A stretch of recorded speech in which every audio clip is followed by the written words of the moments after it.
Hello everyone, কেমন আছেন সবাই? আমরা অনেক দিন পর চলে গেছিলাম আমাদের all time favourite Park Street ট্রিঙ্কাসে।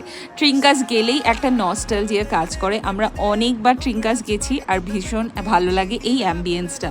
পই আর বানিরও একটা লং পেন্ডিং মিট ছিল। আমরা গিয়েই প্রথমে কিছু পছন্দের ড্রিঙ্কস নিয়ে নিলাম আর ড্রিঙ্কস খেতে খেতে চলে এলো আমাদের এই ফ্রাইড চিকেন ওয়ান্টনসগুলো, যেগুলো দুর্দান্ত ছিল। আমার ভীষণ ভালো লেগেছিলো। তারপরে চলে এলো এই গোল্ডেন ফ্রাইড প্রন, যেটার ব্যাটারটা একটু থিক হলেও ভেতরে প্রনটা দারুণ ছিল। গান শুনতে শুনতে তারপর চলে এলো আমাদের বেকড ভেটকি, যেটা ছিল শো স্টপার।